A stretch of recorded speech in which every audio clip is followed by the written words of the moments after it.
11 दिन तक भोजन नहीं किया। अब भगवान लक्ष्मी जी की जिद के आगे हार गए और भगवान ने बालक का स्वरूप बनाया और बैकुंठ के बाहर जाके रोने लगे, बद्रिका आश्रम के बाहर जाके रोने लगे। अब तो जैसे ही माँ पार्वती ने बच्चे की आवाज सुनी तो माता ने भोले बाबा से कहा कि भोलेनाथ, कोई बच्चा बाहर रो रहा है। भगवान ने कहा तुम चुपचाप अपना भजन करो, जिसका होगा वो ले जाएगी। तब माता ने कहा कि मुझसे उसका रोना देखा नहीं जा रहा। माता ने बाहर जाके देखा तो विष्णु भगवान बच्चे का रूप बनाकर और रो रहे हैं। माता पार्वती भगवान शंकर के पास आई भागी भागी कि एक बहुत सुंदर बच्चा है और बाहर रो रहा है, जाने कोई छोड़ के चला गया है, मैं उसे गोद में उठा के ले आऊं। भगवान ने लाख समझाया, देखो किसी के बच्चे को गोद लोगी तो उसका हक हम में हो जाएगा, हमसे हिस्सा मांग लेगा कल को। माता ने कहा मुझे इसकी परवाह नहीं है, लेकिन मैं बच्चे का रोना नहीं देख सकती, मैं तो गोद में उठा के लेके आ रही हूँ, इन बच्चों को रोक लो। टेंट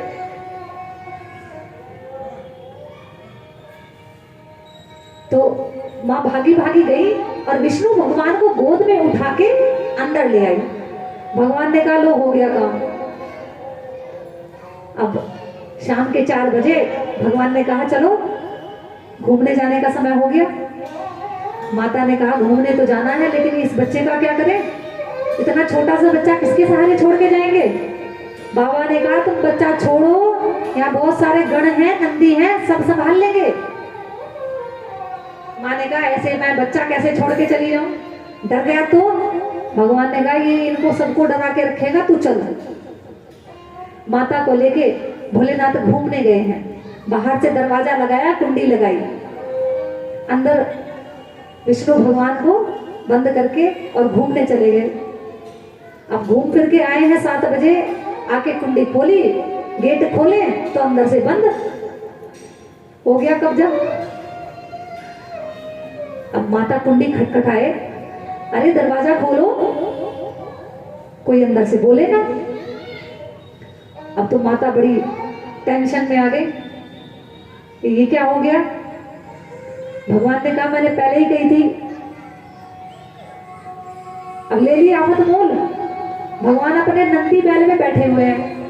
भगवान को पता है भैया गाड़ी से नीचे तो तब उतरे जब घर में जाना हो, घर में तो एंट्री मिलेगी नहीं। तो माता ने कहा या तो कुंडी खोलो, अंदर कोई है, क्योंकि अंदर से दरवाजा बंद है, या तो कुंडी खोलो नहीं तो मैं श्राप दे दूंगी। उतनी देर में भगवान विष्णु ने दरवाजा खोला और भगवान विष्णु और लक्ष्मी जी दोनों साक्षात दरवाजे पे खड़े हैं। अब माता ने देखा, आदर पूर्वक हाथ जोड़ के बोला कि अरे आप यहाँ कैसे, मैं तो बच्चे को छोड़ के गई थी। विष्णु भगवान ने कहा कि लक्ष्मी जी को आपका बद्री का आश्रम बहुत ही ज्यादा पसंद आया है, तो अब ये घर आप लक्ष्मी जी को दे दीजिए। माता ने भोले बाबा की तरफ देखा, कहा ये क्या हो रहा है। अब भोले बाबा बोले आ जाओ गाड़ी में बैठ जाओ, चलो अब यहां से चलते हैं। माँ ने कहा मैं अपना घर छोड़ के क्यों जाऊं भाई, इन्हें बाहर निकालो, मुझे अपने घर में जाना है। विष्णु भगवान हाथ जोड़ के खड़े हो गए कि भगवान आज से ये घर बद्री का आश्रम हमारा हुआ। भगवान भोलेनाथ ने हंसते हंसते भगवान विष्णु को बद्री का आश्रम दे दिया। माता रोने लगी, किसी से किसी का घर छिन जाए तो क्या स्थिति होगी। मां पार्वती रोने लगी और बड़े ही खिन्न मन से भगवान भोलेनाथ के साथ केदारनाथ चली गई। जैसे ही भगवान जाने लगे, विष्णु भगवान ने शंकर भगवान की तरफ देख के बोला आपको कतई पश्चाताप नहीं है, आपको जरा भी दुख नहीं है। भगवान भोलेनाथ ने बोला कि किस बात का दुख, जो जिसके भाग्य में होता है उसे वो मिलके रहता है।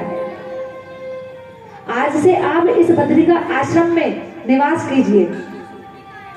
भगवान ने लक्ष्मी जी से कहा लक्ष्मी आज तूने मेरा अप्रिय काम किया है, तूने मेरे भोलेनाथ को उनके घर से निकाला है इसीलिए लक्ष्मी जी वहां बद्रिका आश्रम में बाहर बैठी हुई है और भगवान विष्णु अंदर है।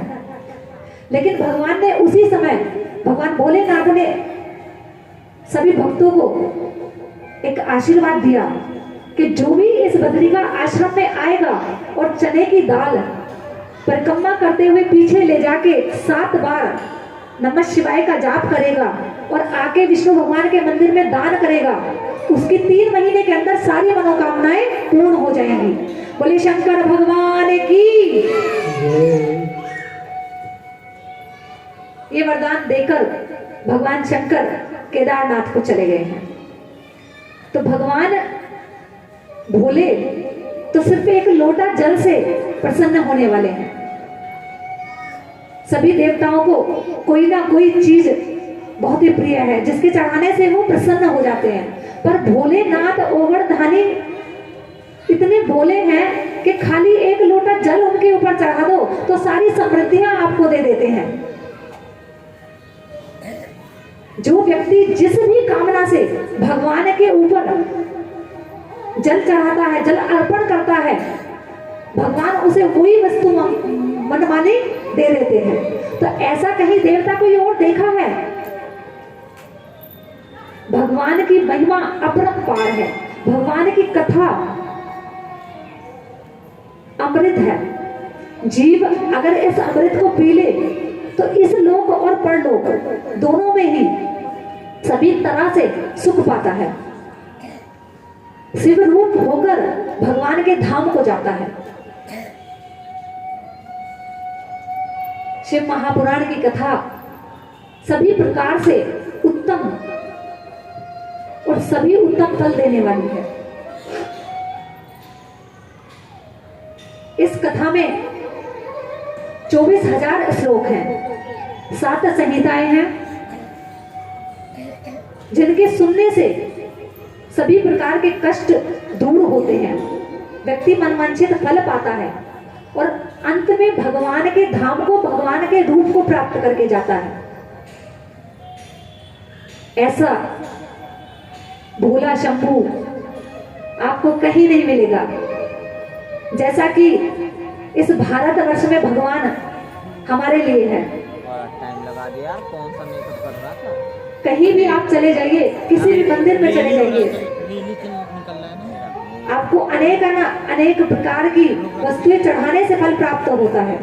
पर भगवान के मंदिर में अगर आपके पास जल भी नहीं है और आप सिर्फ जाके भगवान का 3 बार शंभू शंभू शंभू